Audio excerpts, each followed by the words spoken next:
Hi viewers, మనం ఈరోజు బెంగాల్ దంగల్ అనేది చూద్దాం.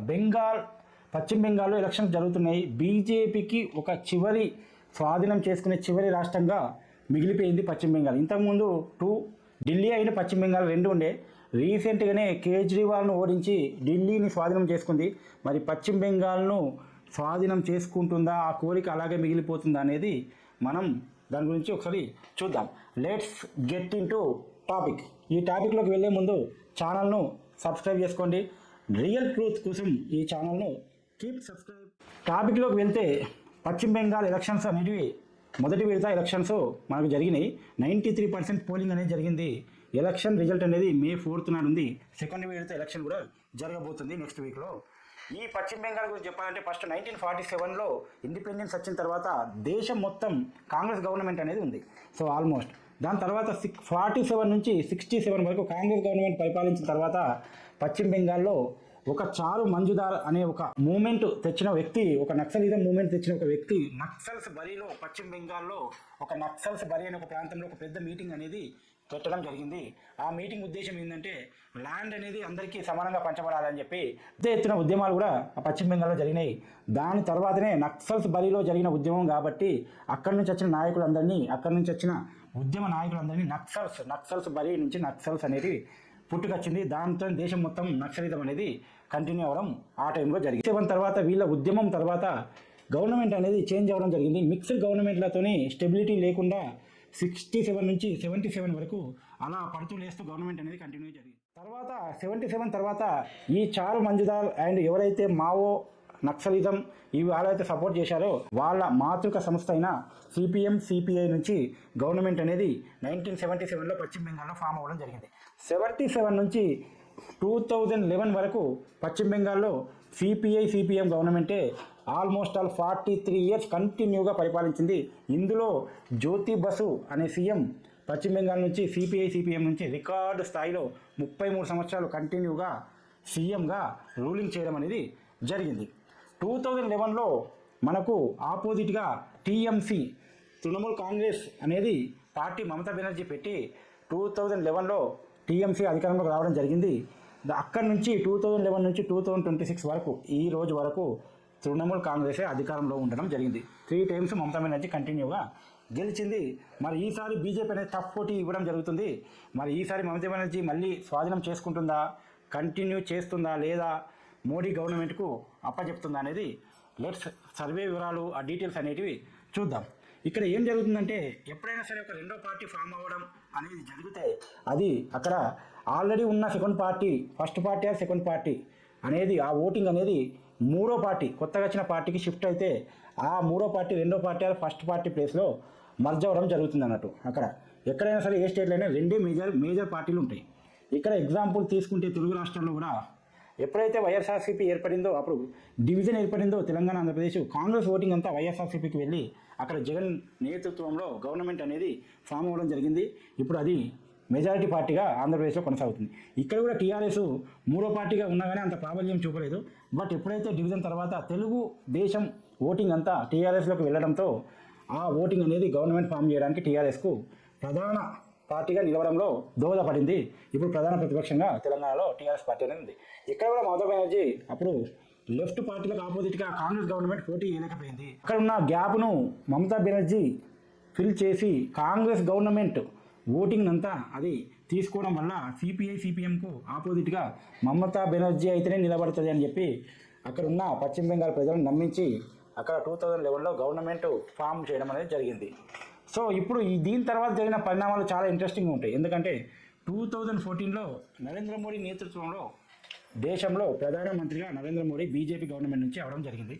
దాని తర్వాత జరిగిన చర్యలు బీజేపీ దేశం మొత్తం ఆక్రమించడం జరిగింది. ప్రతి స్టేట్లో లేకుంటే తన మిత్రపక్షాలతో గవర్నమెంట్ ఫామ్ చేయడం అనేది జరుగుతూ వస్తుంది. 2014 నుంచి 2026 వరకు ఆల్మోస్ట్ అన్ని గవర్నమెంట్లను స్వాధీనం చేసుకున్నట్టే. బట్ ఒక పశ్చిమ బెంగాల్లో మిగిలిపోయింది. ఈ పశ్చిమ బెంగాల్ పైన ఇందుకే చాలా ఫోకస్ అనేది పెట్టడం జరిగింది.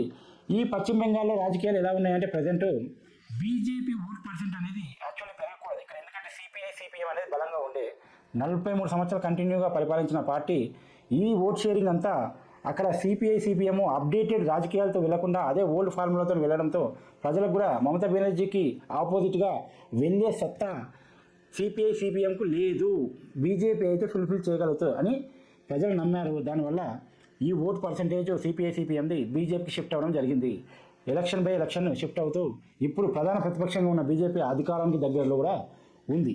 సో ఇక్కడ మనకు TMC Trinamool Congress plus minus చూస్తే బలమైన విలేజ్ ఓటింగు, ముస్లిమ్స్ మైనారిటీల ఓట్లు, తర్వాత బంగ్లాదేశ్ నుంచి వచ్చిన కొంతమంది వలసదారుల ఓట్లు అనేటివి తృణమూల్ కాంగ్రెస్కు బలంగా ఉన్నాయి.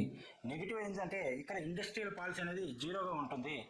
మమతా బెనర్జీ నిర్ణయాల వల్ల ఇండస్ట్రీస్ అనేటివి చాలా వరకు రాకపోవడం, బ్లాక్ లిస్ట్లో పెట్టడం వల్ల ఇక్కడ ఇండస్ట్రీస్ అనేటివి చాలా తక్కువ ఫామ్ అయింది. దాని ఉపయోగిత పెరగడము, చాలా వరకు ఆర్థికంగా రాష్ట్రం వెనుకబడిపోవడము.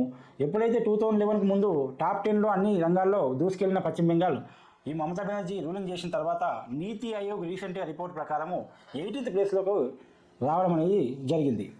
సో ఇలాంటి కొన్ని 15 సంవత్సరాల సాధారణ వ్యతిరేకత, మమతా బెనర్జీ డెవలప్మెంట్ మీద ఫోకస్ పెట్టడం కన్నా తన స్పీచ్లపైన ఫోకస్ పెట్టడము, ఇలాంటివి అనేటివి చాలా నెగిటివ్ క్రియేట్ చేయడం అనేది జరిగింది. బీజేపీకి ఇక్కడ ఉన్న ప్లస్ ఏంటంటే బలమైన హిందూ ఓటింగ్, అర్బన్ ప్లేస్లో చాలా డెవలప్ అవ్వడము, సువేందు లాంటి బలమైన నేత బీజేపీకి అండగా ఉండడం అనేది చాలా వరకు ప్లస్ అవుతుంది. ఈ సువేందు అంతకుముందు తన నియోజకవర్గంలో 2021లో మమతా బెనర్జీని ఓడించడం జరిగింది. ఇప్పుడు మమతా బెనర్జీ పైనే పోటీ నిలబడడం అనేది జరిగింది. మరి మమతా బెనర్జీ గెలుస్తారా, సువేందు లాంటి నాయకుడు గెలుస్తారా అనేది విల్ సీ. ఇక్కడ ఇంకో ఇంట్రెస్టింగ్ ఫ్యాక్ట్ ఏంటంటే ఎంఐఎం అండ్ ఏజీయూపీ అని ఇంకొక పార్టీ, ముస్లిం మైనారిటీ పార్టీ అక్కడ ఉంది. ఆ రెండు పార్టీలు కలిసి దాదాపు 15 నుంచి 20 ప్లేస్లలో పోటీ చేయడం జరుగుతుంది. ఎక్కడైతే ముస్లిం ఓట్ బ్యాంక్ మమతా బెనర్జీకి ఎక్కడ పడుతుందో అక్కడ ఈ పోటీ చేయడం వల్ల ముస్లిం ఓటు కొన్ని చీలిపోయి ఒక 10 నుంచి 15 ప్లేస్లలో మమతా బెనర్జీకి ఎంతో కొంత లాసు, బీజేపీకి ఎంతో కొంత ఫేవర్ అవ్వడం అనేది జరుగుతుంది. దీనికి ముందు ఒక ఇంట్రెస్టింగ్ ఫ్యాక్ట్ ఏం జరిగిందంటే సర్ అనే ఒక ఎలక్షన్ కమిషన్ ద్వారా సెంట్రల్ గవర్నమెంట్ ప్రవేశపెట్టిన ఓట్లు వేయడానికి దొంగ ఓట్లు ఏవైతే ఉన్నాయో, డబుల్ ఓట్లు, చనిపోయిన వాళ్ళు, వలసదారులు, ఇటువంటి ఓట్లు అనేటివి రిమూవ్ చేయడానికి సర్ అనే ఒక ప్రక్రియను అనేది సెంట్రల్ గవర్నమెంట్ స్టార్ట్ చేయడం జరిగింది. అన్ని రాష్ట్రాల్లో చాలా వరకు దొంగ ఓట్లు రిమూవ్ చేయడం జరిగింది. అలాగే పశ్చిమ బెంగాల్లో కూడా ఆల్మోస్ట్ 91 లక్షల ఓట్లు అనేటివి రిమూవ్ చేయడం జరిగింది. దీనిపైన ప్రతిపక్షాలు కోర్టుకు వెళ్ళడం కూడా జరిగింది. సుప్రీంకోర్టు దీనిపైన కమిటీ వేసి ఇది జెన్యున్గానే రిమూవ్ చేయడం అనేది జరిగింది అని చెప్పింది. ఇటువంటి పరిణామం రాష్ట్ర రాజకీయాలు కానీ దేశ రాజకీయాలు చాలా మంచిది. ఎందుకంటే దొంగ ఓట్లు, డబుల్ ఓట్లు, చనిపోయిన వాళ్ళ ఓట్లు అన్నీ తీసేస్తే మెజారిటీ ప్రజలు ఓట్లు వేసి గవర్నమెంట్ను ఎలక్ట్ చేయడం అనేది జరుగుతుంది. ఇది మంచి రిజల్ట్కు దారితీస్తుంది అనేది చాలా మంచి పరిణామంగా చెప్పవచ్చు. నెక్స్ట్ ఇక్కడ ప్రీ పోల్ సర్వే అనేది ఒకటి పశ్చిమ బెంగాల్లో ఒక 1 మంత్కు ముందు జరిగింది. IANS ఆధ్వర్యంలో ఒక ప్రీ పోల్ సర్వే జరిగింది. ఈ సర్వే ఇచ్చిన రిపోర్ట్స్ ప్రకారం బీజేపీకి 41% ఓటింగ్ అనేది ఉంది. ఇలాగే టీఎంసీకి 43% ఓటింగ్ అనేది ఉంది. సో ఇక్కడ బీజేపీకి కొంతవరకు గెలిచే ఎడ్జ్ అనేది ఉంది. ఎందుకు 2% తక్కువనే ఉంది కదా, ఎలా గెలిచే అవకాశం ఎక్కువ ఉందని చెప్పచ్చు. కానీ ఇక్కడ ఏంటంటే 6 months కింద ఇది సర్వే చేసిన దాని ప్రకారం 36% బీజేపీకి ఉన్నది, 47% టీఎంసీకి ఓట్ పర్సెంటేజ్ అనేది ఉంది. ఆఫ్టర్ సర్ ద్వారా ఓట్స్ రిమూవ్ చేసిన తర్వాత అండ్ 6 months ప్రచారము, ఎలక్షన్స్, వ్యతిరేకత తర్వాత బీజేపీ 41%కి ఓట్ షేరింగ్ అనేది పెంచుకుంది. తృణమూల్ కాంగ్రెస్ 43%కు పడిపోవడం జరిగింది. అంటే టీఎంసీ తగ్గుకుంటూ వస్తుంది ఓట్ పర్సెంటేజ్, బీజేపీ పెరుగుకుంటూ వస్తుంది. సో ఈ 1 monthలో కూడా బీజేపీ చాలా గట్టిగా ప్రచారం చేసినట్టు మనకున్న సోర్సెస్ ద్వారా తెలుస్తుంది. సో దీన్ని బట్టి చూస్తే 1% అటు ఇటు అయినా గవర్నమెంట్ చేంజ్ అవుతుంది కాబట్టి ఆ 1% ఈ బీజేపీ ఉన్న మూడ్లో తెచ్చుకోవడం పెద్ద కష్టమేం కాదనేది మనకు తెలుస్తుంది. దీని ద్వారా ఖచ్చితంగా బీజేపీకి ఎంతో కొంత ఎడ్జ్లో ఉండి గవర్నమెంట్ ఫామ్ అయ్యే అవకాశం ఉంది. విడత ఎలక్షన్ జరిగింది, 93% ఓటింగ్ అనేది జరిగింది. ఇది స్వతంత్రం వచ్చిన తర్వాత ఆఫ్టర్ ఇండిపెండెన్స్ ఇది హైయెస్ట్ ఓటింగ్ పర్సెంటేజ్ ఇన్ పశ్చిమ బెంగాల్. సో సర్ ద్వారా ఓట్లు రిమూవ్ చేయడం కూడా ఈ ఓటింగ్ పర్సెంటేజ్కు ఇంప్రూవ్ అవ్వడానికి ఒక కారణము.